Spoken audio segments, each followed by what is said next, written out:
Welcome, everyone. We're all here to meet and talk to different experts in the area of data science. So today's session is about mastering data science, having a conversation with experts, and talking about the data science and machine learning program that we have at the McGill School of Continuing Studies. Just so we put everything in perspective, the real questions are, is data science in your future? Are you looking to start a career in data science, or do you want to enhance and upskill where you are today? What is data science? Is it the right path for you? Let's talk about the area of data science. Is the field growing data? What opportunities are there? And then what are the career paths that are available to you, and what skills are needed? And we will be starting with a 20-minute conversation on the topic with different experts. And these experts are, well, before we get there, let's talk about the agenda. First thing is we're going to talk about conversations. It's like a fireside chat between the three of us that are here, Alejandro, Paco, and myself. We'll talk about data challenges. We'll talk about career pathways. What are the skills required? And then the data-related PDCs, professional development certificates that we have. You can ask questions by putting them in the chat. We will answer the questions. Usually we'll try to answer the questions towards the end because some of them will be answered along the way. So you may want to put them as a placeholder, and then we'll see if we need to answer them or not, if it hasn't been answered. The good thing about it is we're trying to keep this short in a sense that we can give you time to do question and answers at the end of the presentation.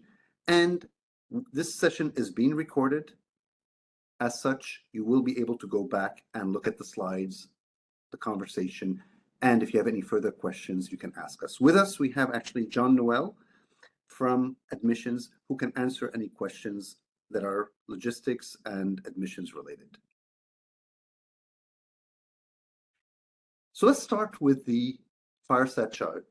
And with us, we're going to talk about what are the roles, responsibilities, and challenges that we see. And with us, we have Alejandro Gutierrez Lopez, who's a faculty lecturer from the McGill School of Continuing Studies. There's myself. I'm also a faculty lecturer at McGill School of Continuing Studies. And we have Paco Awissi, who's a vice president, data and reporting from Morgan Stanley. So let's start with the first question. And we'll start, with you, Paco. Can you tell us, and then we'll turn to Alejandro, can you tell us how you got started with data science and analytics? Sure. Thanks, Nabil. So I think how I got started is really a great example of preparation meeting opportunity. And I think there's a few learnings, there's a few interesting points for the attendees here. About 10 years ago, I was working at a marketing department of a telco. I was working on tracking marketing performance, reporting on campaign performance in marketing. So I think the first thing I can share and you can notice is that my background was in marketing. I wasn't in data science. I was not an engineer. I didn't have any background in computer science. I actually did a bachelor in marketing. But right around that time, I started noticing everyone talking about big data, distributed computing, data science. I was really interested into that topic. So I decided to take some online continuing education at several universities. I actually did 2 programs at that time at 2 universities. And then I started applying it in my day-to-day, still in the marketing department. So several months passed and an opportunity came up for advanced analytics, and my manager automatically thought of me for the role. So I did my first data science project because of that opportunity. The clients were very happy. The results were very satisfactory. So then I got to build a data science team, and then I fully transitioned out of marketing completely in data science from that point on. So really the two learnings that I can share is, first, it really doesn't matter what you've studied before. It doesn't matter what you have studied up until that point. You can do continuing education and then transition into the domain. The second thing that I did personally, I think it's a good idea for people to do is, I think it's useful to notice the big trends, the major trends that are happening in the industry. And this is really what I did. I was in marketing. I saw a major data science trend emerging. I sort of aligned myself to that trend, doing continuing education, doing online courses, and at some point, an opportunity came up and I was able to transition. That's wonderful. Alejandro, do you want to talk about your journey? Yes, of course. Thank you, Nabil. Hi, everyone. Well, my background is a little bit different. I do come from a technical background, but at the beginning, I was working more on developing the systems. I work as a what is called software engineer. Back then, it was you were in charge of many different aspects of software. And as part of my role, I was developing dashboards, developing systems that extracted data from different sources and put them together. So I was not really working in the data analysis side of the house. So that happened more after I studied a couple of programs. In my case, I did a PhD. And during my PhD, I moved into more the modeling side of the house. And that led me to data science as a domain of study. So that's what I also follow Paco's path, in the sense that thanks to adding programs to my background, helped me move into data analytics and data science. And we can see different backgrounds, different stories, and different paths into data science. And you can hear this pattern being repeated over and over again with different people. So, Paco, you started in a telecom company. Now you work at Morgan Stanley. I know you transitioned in between probably to other companies.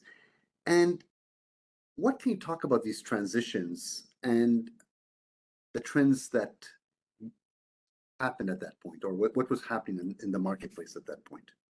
Yeah, I think that the the trends that I saw, and if I give you an example that kind of fully answers this questions, I was able to go into data science because of a customer need.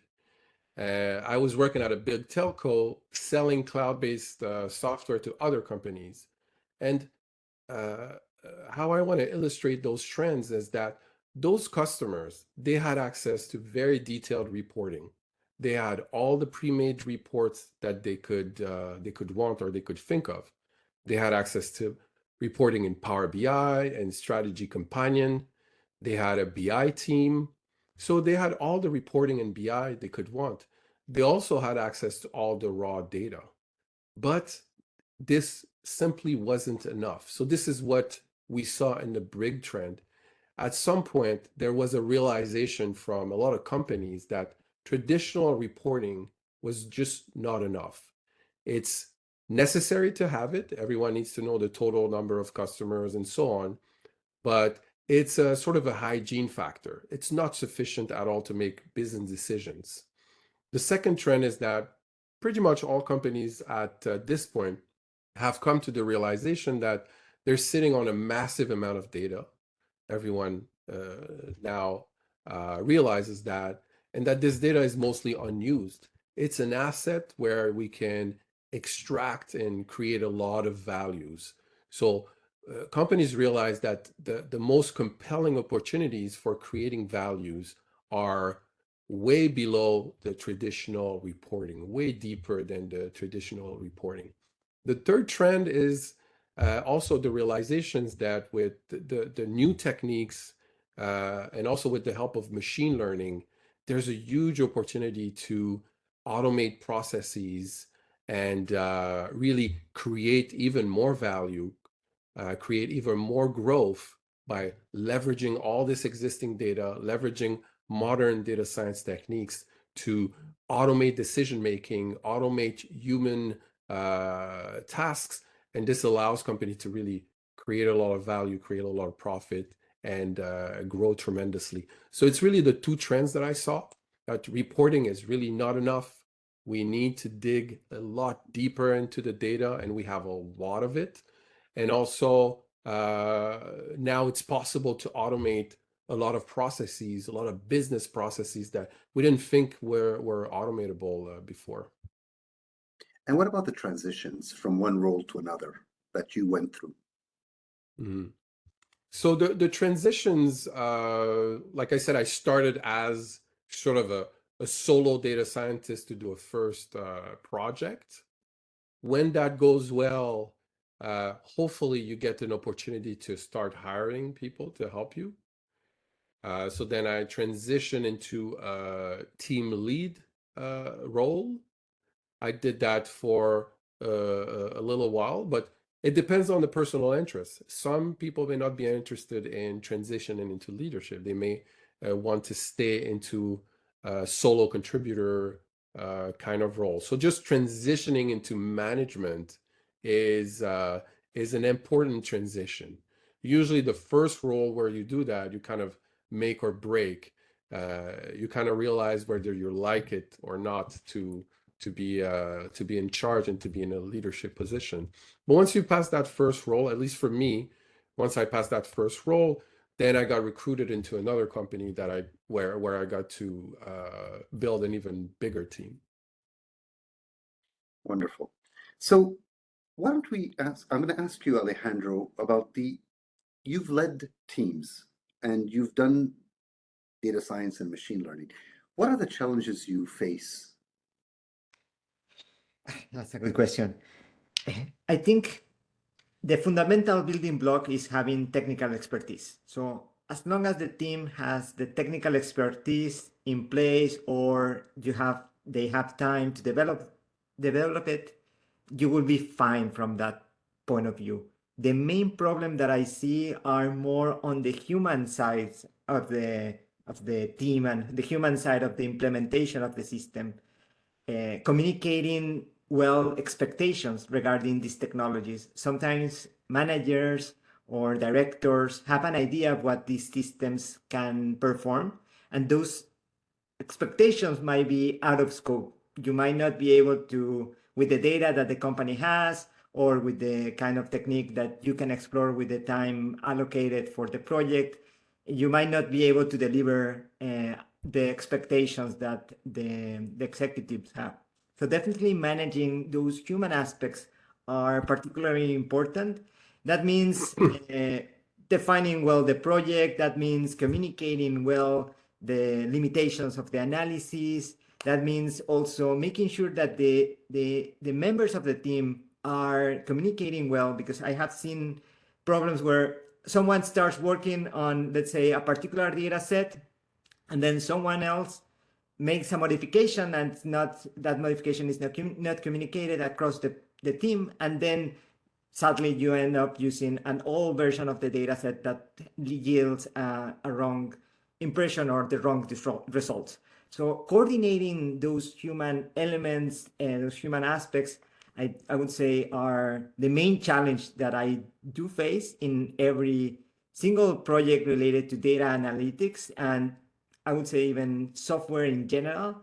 But I think because of the hype of artificial intelligence, right now, this aspect of making sure that everyone is on the same page, everyone has a clear idea of what can be accomplished, and the limitations and the potential risks is particularly important. Paco, would you want to try to answer the same question? Sure.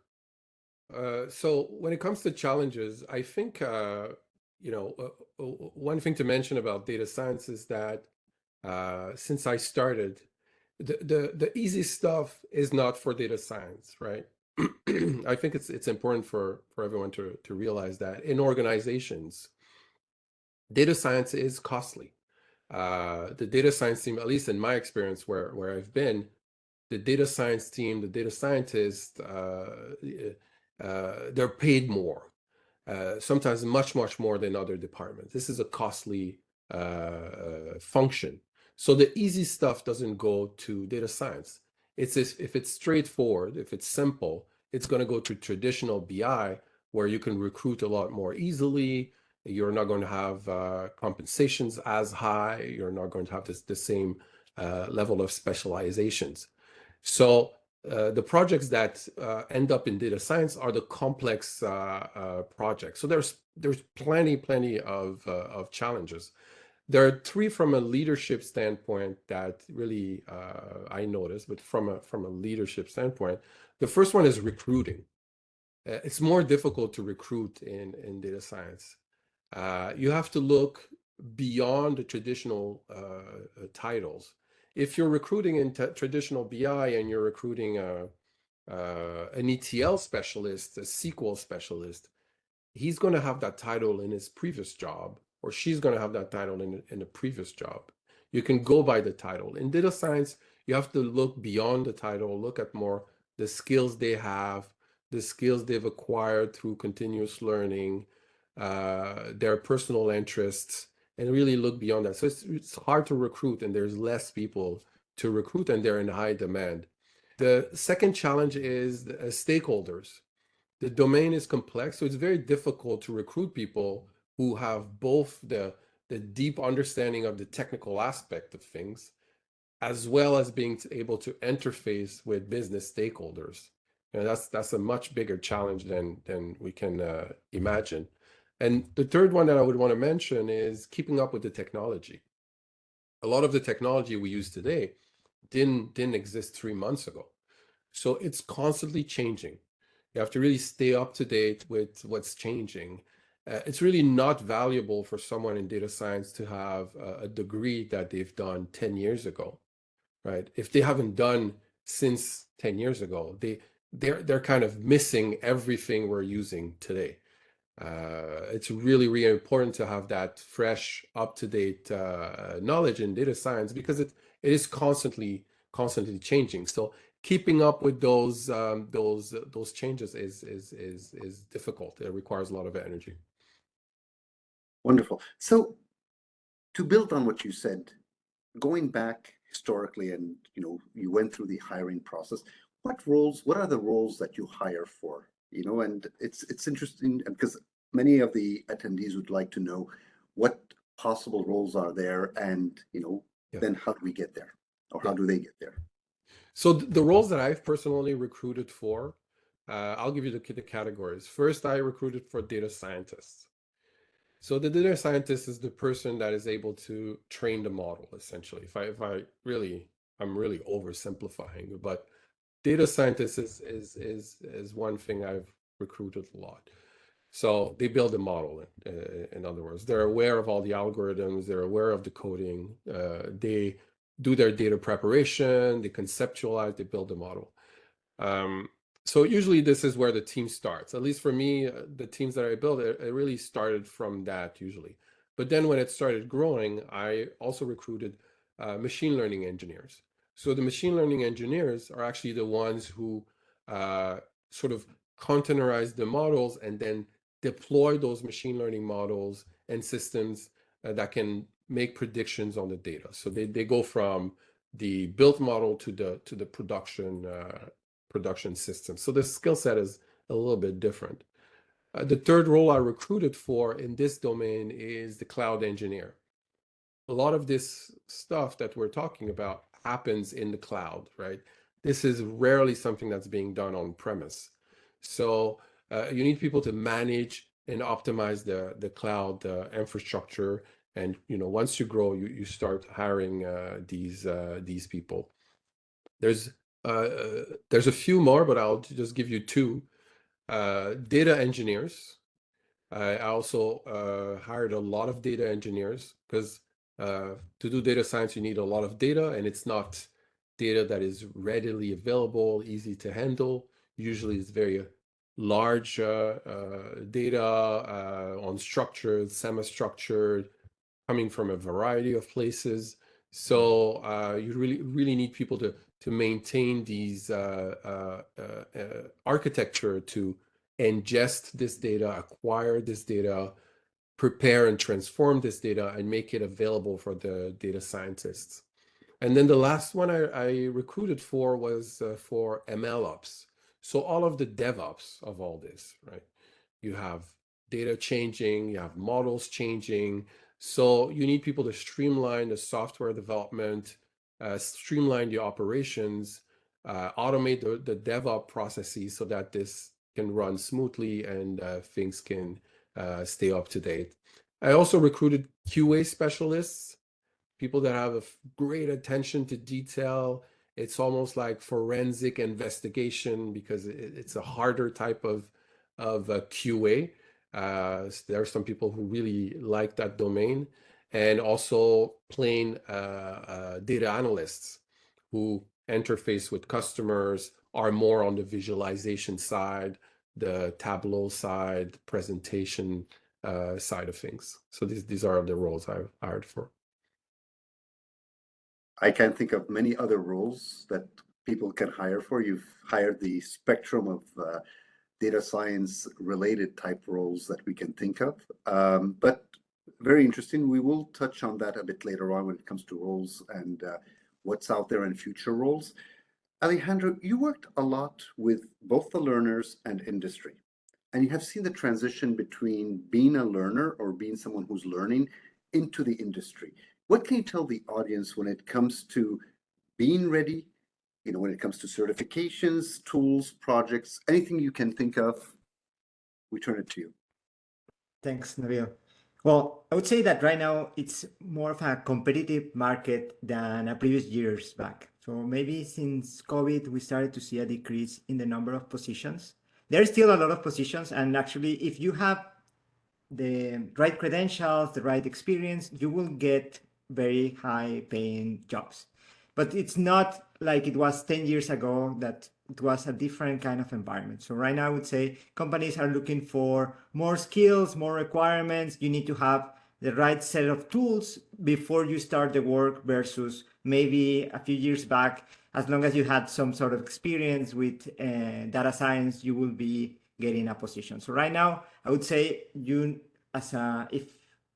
for students that are looking for jobs, we highly recommend that you look at what technologies the company that you are interested in is using based on the job position descriptions, and ideally try to get a certification from one of the companies or for one of the technologies that the company is looking for in the candidate. And that typically, as Paco mentioned, means looking at maybe what certifications Google, Microsoft, and Amazon provide for different roles that require transforming data, extracting data, managing the systems that are used to store data. So that's definitely, for me, one way to differentiate yourself whenever you're looking to get into the industry. I also would say that when you're starting, I would say look for courses and programs that allow you to have hands-on experience in real projects or close to real projects. That means work with data that is not nicely formatted, work in projects that require you to pull data from real sources, maybe transform those data sets into something that then you can analyze and create a model with. So definitely that hands-on experience is particularly relevant because you need to build your portfolio of projects where you use data to drive decisions. I would say that having connections with people in the industry is also relevant. Sometimes the nice thing about studying with an instructor is that that instructor can connect you to different companies. Sometimes the instructor can also be a reference whenever you're applying to jobs. I do receive a lot of requests to recommend students. And the nice thing is, because the type of courses that I teach that are typically more project driven allows me to say, yeah, this person has the right set of skills to become a junior data scientist or a data scientist. So definitely that helps. Of course, if you can build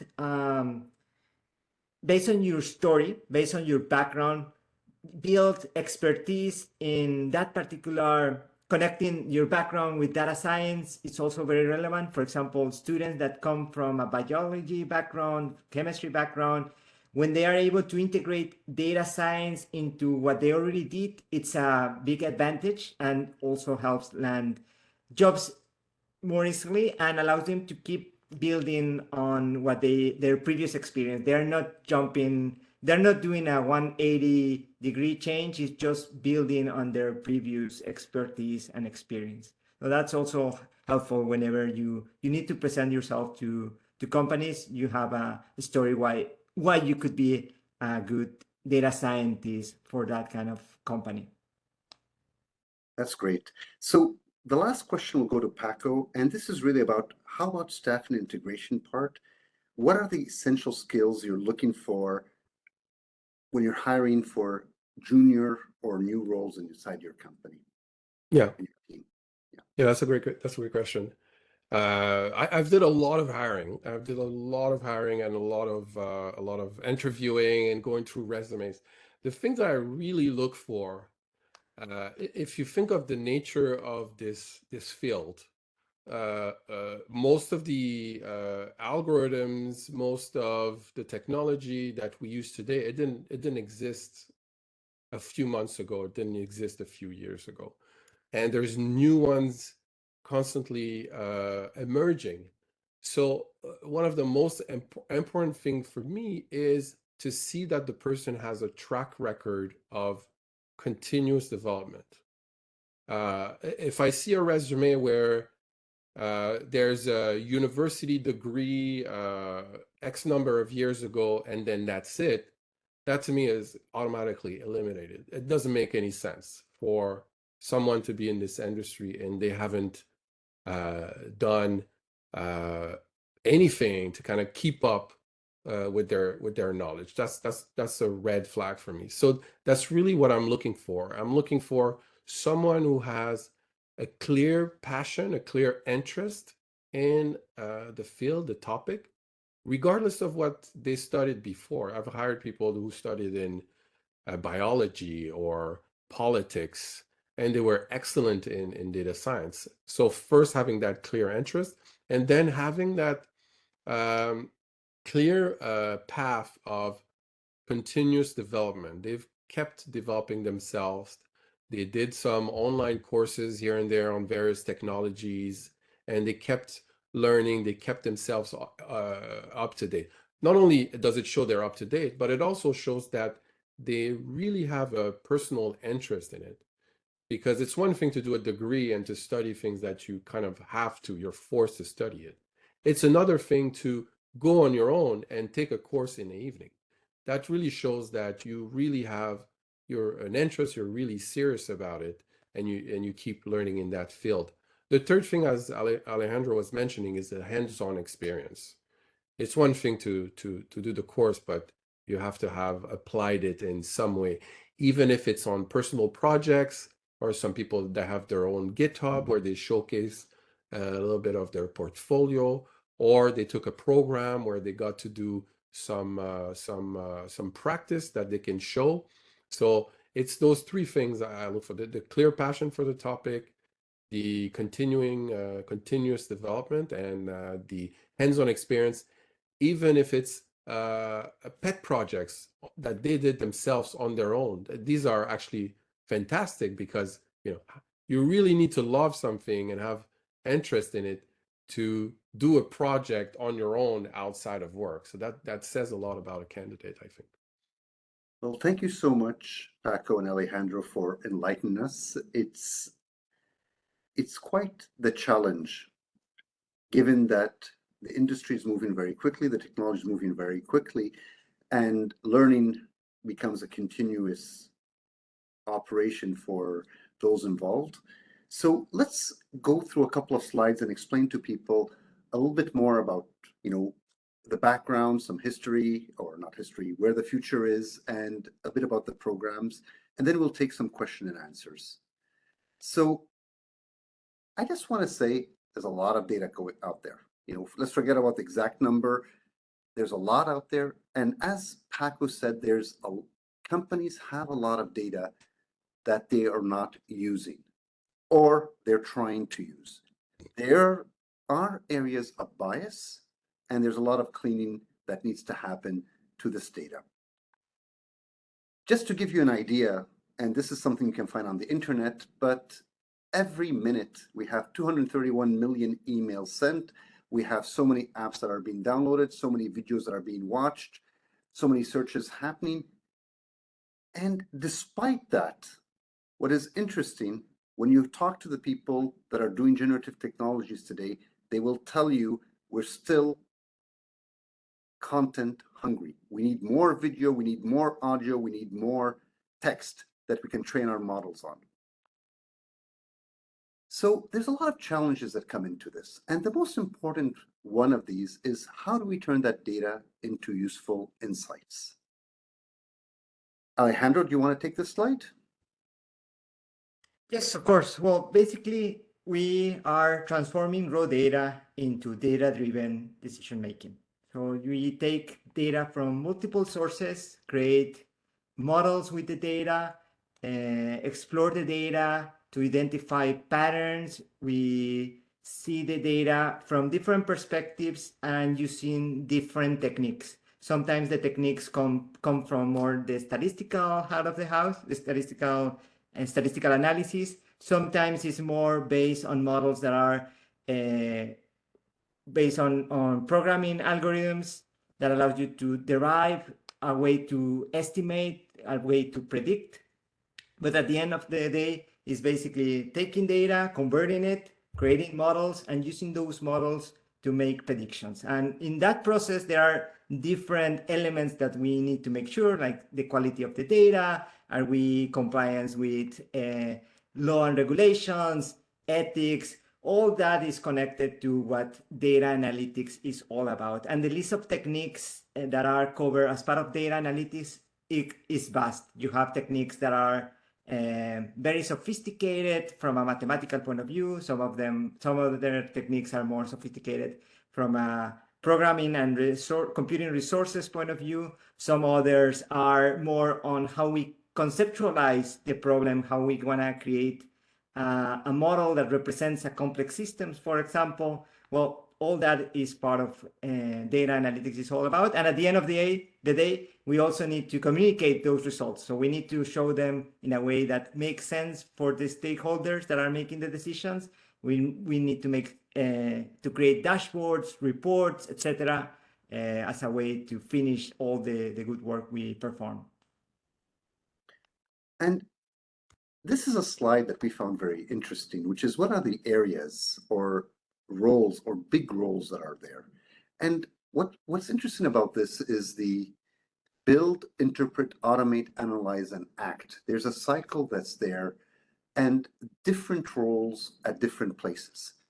At one time, we're talking a couple of years ago, the data scientists did most of these roles in once.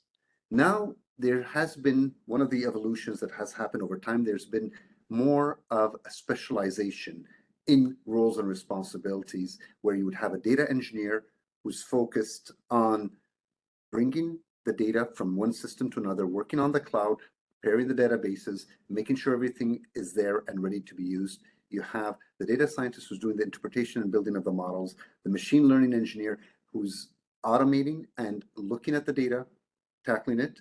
And here they use the word business analyst. We would say it's more of a data analyst type work where they're doing the reports and working with the executives and having, at the end of the cycle or, throughout the cycle, the executives acting or deciding on the cycle. Paco, you want to say something? No? No, I was struck by how similar that is from all the roles that I've hired. So this is kind of a nice graphic or visualization on the topic.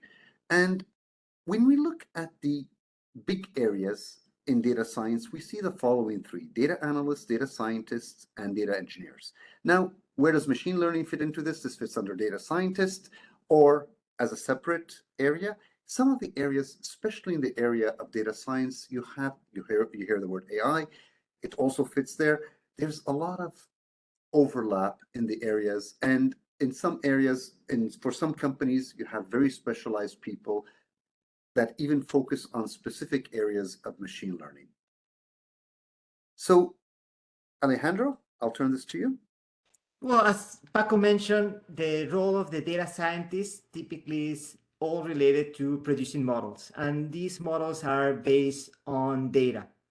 So you're going to be transforming raw data into structured data. And then from those structured data sets, you're going to create features that then will be used to train models. There are different kinds of models.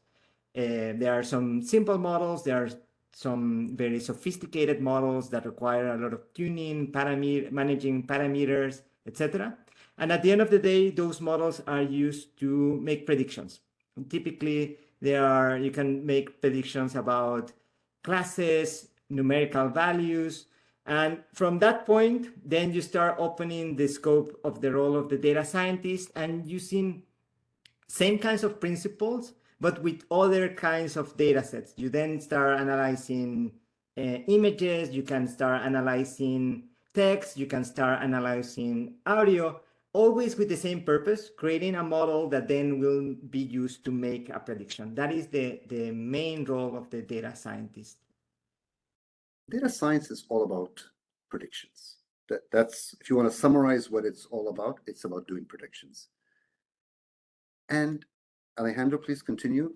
You're doing such a great job. Well, you have also the role of the data analyst, who is more focused on identifying patterns in the data set or in the data that you have access to or the company is interested in, and presenting the results of the analysis. So they spend more time on collecting the data, finding patterns in the data set, and then presenting the results. Sometimes these data analysts work very close with the data scientists, because sometimes you need to start, the data analysts start the work of collecting the data, then the data scientist produces the model, and then it goes back to the data analyst on how to present those insights, those models.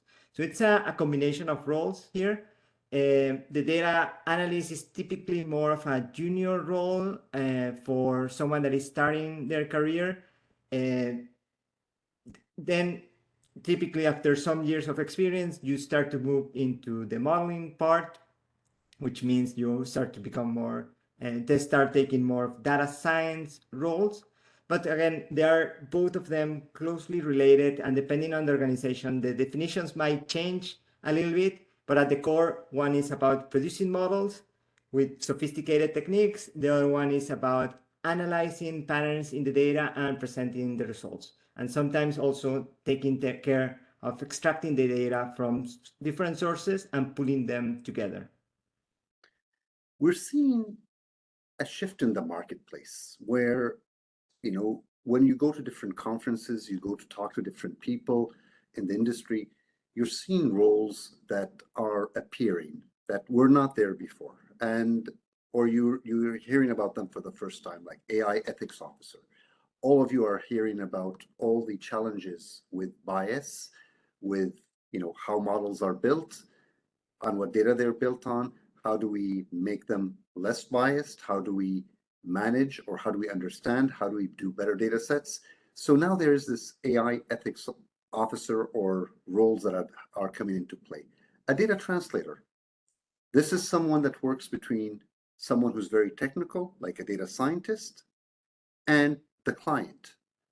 Data scientists, many or some, are very specialized technical people, and it's good to have people that are more customer driven and that have more time to spend with the customer, understanding what the requirements are, and translate between the very technical to the client requirements. This could be data, you know, part of data analysis or data analyst role.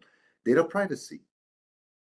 We talked about data being all over the place or being gathered from many different places, like applications, like everything sent that you submit to a company or to an organization. Well, now you need to have people that focus on the privacy side.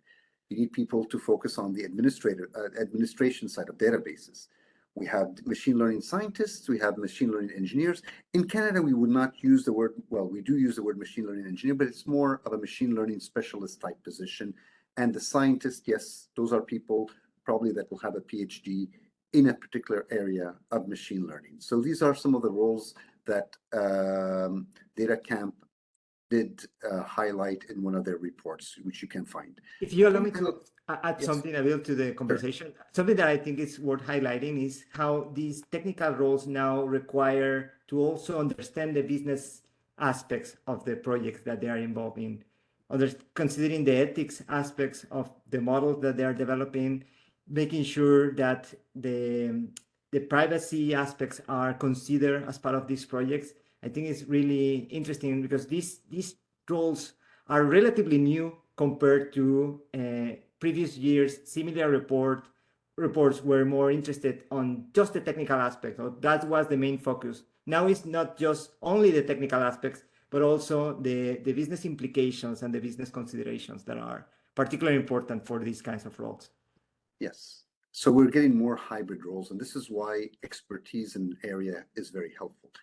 In analytics, we see these roles: data analysts, junior data analysts, business analysts, financial data, in different areas, and we're seeing specialization happen there too. So now the real question is, how can you launch and advance your data science career with us? Like obviously we have some programs in place. They're called professional development certificates. They're non-credit transcript driven, meaning you do get grades. And we have 3 of them. Our focus today is on the data science and machine learning one, which is the one in the middle. Usually we expect people on the left, we have what the expectations going in is, and on the right, we have what people would be working on when they finish the program, or what roles we see them doing.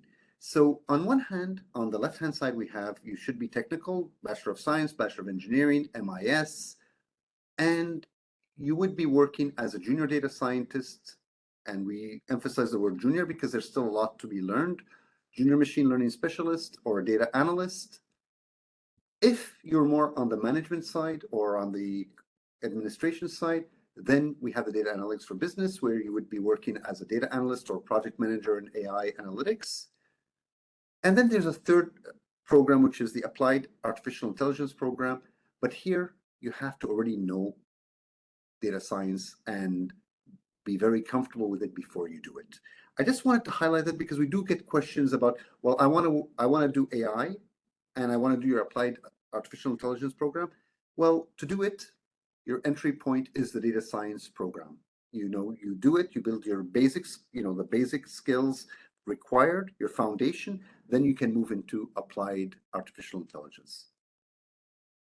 Some of the skills that we look for and we develop around the courses or the different courses that are there, we talk about technical skills and we talk about soft skills. We consider both of them to be important. So data visualization is important, presentation skills is important. Critical thinking is something that keeps coming up in many different ways when you talk to people in the industry. And well, communication and presentations, they're kind of related. And we have the technical skills, obviously, that are your, how you go through the door. The program we have in data science and machine learning is a part-time program. It's in the evening, usually between 6 and 9. We recommend 1 course per semester. So it takes, to do 5 courses, it takes a year and 3 quarters approximately. And each of these courses will be between 10 to 12 weeks. One of the big advantages of a course like this, besides having industry people teach it, people with a lot of experience teaching it, meeting colleagues, etc., is the fact that you have access to McGill library assets, you have access to DataCamp for programming and for learning, and access to other tools and systems that will help you throughout your transition and career. Everything we focus on practical. We love to, really solve problems that are real life and related to the workplace. We love that people, and in many cases they do, they learn something in class and apply it right away at work. And there's a lot of peer-to-peer learning with small classes. We don't have midterms or finals. We do have assignments and presentations. Some of the work is individual, some of it is group. We tell you which one is which. And there are some quizzes too. And I would use the word some tests at time. You know, sometimes it's good to be faced with a multiple choice or to be faced with a question that you have to answer to help you move forward. And we love participation in many different ways, online and offline. Just to tell you more specifically about the data science and machine learning course, and we'll turn it on after for questions. I'll just walk through some of other slides, just show them on the screen. We're dealing with 5 courses, 160 hours. These are the courses: data science for business decisions, very general, but very specific, very hands-on also. Statistical machine learning, practical machine learning, data at scale, and we have a capstone project at the end. Our technology stack looks like this. We have Python, Alteryx, which is a tool to blend data and build machine learning models. We use Tableau for visualization. We use SQL, Java, Hadoop, and also GCP or AWS, depending on the instructor that's teaching. And I'm going to just put this on the screen. We talked about what it is, but there are some outcomes expected from you. And the last one is the most important one: interpret and effectively communicate insights by using data visualization and storytelling techniques and translate them into business-specific knowledge. That's really where we want people to be by the end of the program. Now we have other programs also, like the data science for data analytics for business, 5 courses, different very similar technology stack, but different. And we have the applied artificial intelligence one, as we said earlier on, but it's a 2nd level program. And these are the type of areas or courses that you will end up doing on it. Now we'll stop, and I'm looking at the watch. We have 11 more minutes to go. So we'll turn it over to you. And we also have John Noel, who will answer any questions on logistics if you have. So let's look at the questions and see what questions we have. And I see some questions in the chat. We'll try to go through them. And I'll ask, okay, we'll go from the top. And we'll have to be quick. This one is more of a very specific question that Danny's asking. How impactful could be the emergent technologies such as IBM Watson X governance be in terms of data science roles and AI in general? Do you want to take that, Paco? Sure. So I don't know that specific technology. I know IBM Watson, but the technologies that are coming up today, the ones that are going to be the most impactful, especially for data science and data scientists, is generative AI. So if you want to know something that will be dramatically impactful to the field, but actually to all of software engineering, is really generative AI. Just to give you an example, in one of my past roles, we spent a year creating a natural language classifier just to classify data. So it was essentially to classify answers to different topics. And today, this capability comes right out of the box from the majority of LLMs. So there's a lot of work that used to be done to get to some algorithms that has been completely erased today, and that just comes right out of the box. So you have this whole range of systems, this sort of multi-purpose technology, and I think Watson fits into that. These multi-purpose technologies that are coming up where, as a data scientist, you need to now be very familiar with these systems because they can do a lot of the things we used to do far more efficiently and far faster. So I hope that answers your question. Excellent. So Alejandro, how would you guide someone from being a data analyst to be a data scientist? That's a good question. I would focus, depending on the background of the person, I would start getting more comfortable with the mathematical models, working more on the statistical analysis Linear algebra, it's something that is typically required to work with some of the systems, especially the more advanced systems. So that's also a nice addition. Depending on the tool that they're regularly using, Python will be necessary to move to a data scientist position. So if in case that they're working more on using Power BI only as a data analyst, then adding Python to the mix will be especially relevant. Basically, Python is the lingua franca of data science. So you are not going to be able to land a job unless you are very proficient in Python. And I will start from there. Definitely Python, if it's not part of the mix, your current tech stack, and get more comfortable with more advanced topics related to statistics, mathematics as entry point, and then jump into different types of modeling techniques. It's actually a great question, and your answer was amazing because it touches on the next question that Matthew asked, which is, if you had the choice to admit one of the following two students, who would be more suitable for the program?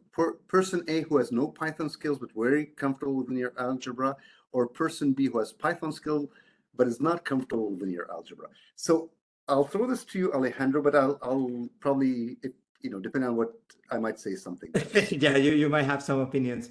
I would say Python, it's relatively easy to learn, especially if you come from a technical background. Programming is not difficult, and typically the programming part in data science is not that sophisticated. So as long as, or at least at the beginning, you're going to be mainly using libraries to produce these models, and it's just a matter of knowing how to call these libraries, manage different variables, manage loading data into your pipeline, topics like that. If you go more into the LLMs, then you do need to be very sophisticated in terms of your programming skills, but that will be later, typically in your career. So I would say I will prioritize the candidate that has the linear algebra background or expertise, but I think both of them have good chances if they are willing to learn. That's the other thing. You for sure are gonna learn new techniques and new topics. Some of them can be quite sophisticated. So as long as the candidate shows interest and is willing to take some courses before starting a program, I will admit both. I agree with that one. And the question was asking linear algebra, but statistics came up, and definitely statistics is important. If you noticed, we use the word statistical machine learning. A lot of what happens in machine learning is based on statistics. So it's important it's the courses that when people are in university, they don't know why they're doing it, or some people don't know why they're doing it, and most people hate those courses. Now they become very relevant and very important. And people actually change their mind towards statistics with age, I would say. And when you have a purpose and you know why you're learning it, it becomes much more interesting. And this brings up the next question, which is, I've been looking into the data science and machine learning program for a while, but the only program on more of a management background. How do I get into that? How do I get into data science? So I'll give the answer, and Alejandro, please compliment me on this one. The answer is actually, it depends. So it depends on how far your knowledge is or how deep you know data analytics. So if you're very strong in the data analytics world, you already are working with dashboards and you're doing a whole bunch of stuff, and you know your statistics, then what we would say is you can apply. You just need to explain, well, I do have a management background. However, this is the skills that I bring to the table. I want to learn data science. Now, if you don't have all the skills, there's different ways to go about it. One of them is you can always say, let me start by doing the data analytics for business. If you noticed, one course, well, you didn't notice it, but one course is actually common between both programs. It's data science for business decisions. That course is really focused on teaching business people technical skills and teaching technical people business skills. It's like one of those, each different type of background will take something different out of it, depending on their background, depending on their interest. And you, even if you know some of the techniques on the business side, you'll see them in different lights because you see them in the data type way. Then you move into other courses. There's statistics for business, a whole course focused on what is statistics and what does it really mean? How do you apply it in business situations? Then you move into, there's another course called Data Analytics Fundamentals. So that one there, you learn about machine learning, but more from a no code type approach. You can, at that point, decide, now I've done enough, I know enough, I have a strong base, let me loop back and continue with the data science side of the house. I want to learn statistical machine learning, I want to learn practical machine learning, etc. Very possible. That is one of the paths that people have. Or we can tell you, these are the topics you should know about. Do courses online. A lot of this is foundational knowledge. You can do courses online. We can even point you to what you should be doing. And then you will be doing an assessment. We always send people to this assessment, 3-phase assessment: statistics, linear algebra, and Python. People do that one and they see where they sit. It's really more for the student than for us. Well, it helps us with the decision, but it really tells the student how they are in that area. And based on that, they can further their knowledge. You know, I'm not ready yet, or I'm ready to move forward, and you move into the data science and machine learning program. I hope that answers the question. Alejandro, do you want to add anything to this? No, I think you cover everything. So there is a way for you to start learning about data science. As Nabil mentioned, even in our program structure, we have a shared course that will allow you to understand all the pieces, how to put them together, explore creating your first model. And if you feel comfortable, then you have different paths, and you can either go on more of on courses that are all about producing models but with different tools, not just Python. We use Alteryx for those other courses where we are producing the similar models as the ones that are produced in the other track, but with a different tech stack. So we use Alteryx for those courses. And at the end, you get a sense of how all the pieces, you get the sense of the math behind the scenes, behind the models.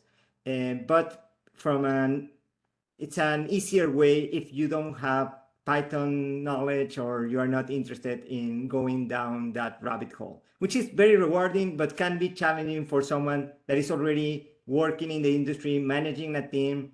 I think for those profiles, it's better to consider the program that is more on the no-code tools. Yeah. Data science is about practice. So the more you do, the better you get at it, the more comfortable you are learning more, doing other things, and moving into areas that you're not comfortable with. I don't see any more questions in the chat. If there are any, please ask now. If not, I'm going to let John Noel just tell us a couple of words on admissions and enrollment. We're close to 7 o'clock, and we will close with that. We will stay for a couple more minutes if people have questions, but I would like to give John Noel the chance to say a couple of words. He's been very quiet, and he's on the admission side and enrollment. Go ahead, John Noel. Hi, everyone. So I'm happy everyone got to attend today's presentation. I'm happy I got invited. I took a lot from the info session today as well for myself. I kind of want to echo what our esteemed panelists were talking about. Essentially, things of, let's say you come from a different background and whatnot, and you're not sure if you're even eligible to apply. I want everyone here listening to kind of like break even with that mindset. Just if you yourself have any other skills, but let's say the admission requirements, which there are some, if you review the main program page, you'll see the formal admission requirements. We do ask for specific types of bachelors usually. But let's say you do have a bachelor's, or let's say you don't even have a bachelor's, but you have an extensive knowledge in it, you have a passion for it in the field of data science, please feel free to still go on and apply to the program. Again, we look over, we review these applications, and let's say for individuals who don't have a particular bachelor's, or not even none at all, but they submit, let's say, a CV, a letter of intent, and maybe letters of references, we do take that into account. And to help out with the process of admission, if ever we needed to reach out to, let's say, an academic program coordinator, we will do that on our end, at the back end. And we'll pretty much try and make it work out at the end, because we want our students to still participate in the program that they want to at the end of the day. I want to, before we leave, if I could just say very quickly, that email that you're seeing on your screen now, the info.content email, you could view it as your first point of contact if ever anything arises, because you will notice during the process of application and whatnot, registration, there's going to be a portal that you will need to, a portal account that you'll have to create. If you had any issues on that, or let's say you're in a part where I don't even know who I need to contact, is it admissions? Is it the student records team? Do I need to even talk to a program advisor? Please feel free to view the info.content@mcgill.ca email as your first point of contact. Essentially, if you don't know who to reach out to, but you want to speak to someone on our side, just send us an email, and we'll either get you to speak with the right person, or we'll deal with it right away on our end. Let's say it's your account is blocked, for example. We'll do that for you right away to get that going. Mm-hmm. Wonderful. Okay, so there's two questions, and I'll answer the questions to both of them. One of them is, I have a master's in economics and some work experience as a business analyst. I'm not comfortable with linear. If you have any recommendations, yes, send me an email. It's first name dot last name @mcgill.ca, or go to info, say you were at the session. I would like to get a recommendations on what books or courses to do. We will send you some stuff to look at. We actually, when people do the assessment that I talked about, we send them a document, a one-pager that says, these are the things that you should be comfortable with, and these are some material you could look at. Another question we get is, how do we pay, etc.? I think it's more of a do we pay by semester? You pay by course. Each course has a price, and you pay the course, and then when you move to the next course, you pay the next course, etc. That's my understanding of the situation quickly. So it is 7 o'clock. It's actually 7:04. We went a bit over time. Thank you for being with us. We are here to answer your questions. We'll stay a couple more minutes if there's anything, but thank you so much for being with us, and don't hesitate to ask us questions. We're here for that. I see a question in the chat, Nabil, about what is capstone project in the context of, I can answer, or you can go ahead and answer. Go ahead, please do. Yeah. Okay, in the context of our program, what we have is a partner that is in the industry that provides us with different challenges, and students work in teams to solve those challenges. We typically have 2-3 challenges. They require using real data sets, collecting data from multiple live sources. So that means you are going to be extracting data from the Census Canada data set, or the Census Canada website, and putting different data sources together in order to produce a model that then you will present at the end of the course to executives or to judges that we invite from the industry to give you comments about your presentation, your analysis, how you approach the problem, etc. So it's almost an end-to-end data science project that is solved in 10 weeks within a team. So you will have to collaborate, you will have to clean the data set, produce features, everything that you will be doing as a data scientist. Well, that's all part of the capstone project that we have as part of these programs that Nabil explained today. So we have another question, and I think it's kind of related, which is I'm doing some courses in statistics and in computer science. I want to do what other things can I do? Like I'm thinking about building a model on credit card fraud, etc. What other suggestions? Find projects you like to do. We work with different data sets. There's so many open data sets that are out there that are worth investigating and playing with. And Kaggle is just one of many sites that has an amazing amount of data sets that you can go investigate and build models on top.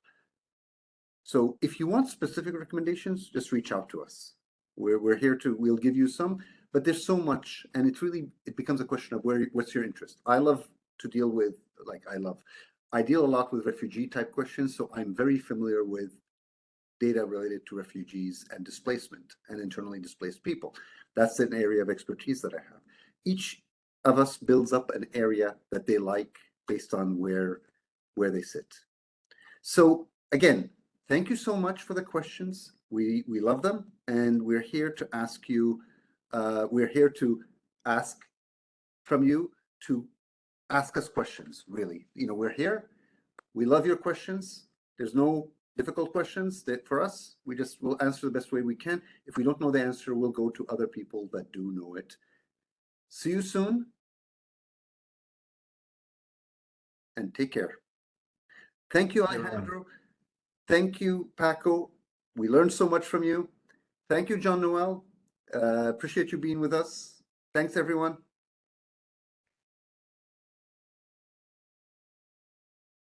Bye. I'm going to stop the recording.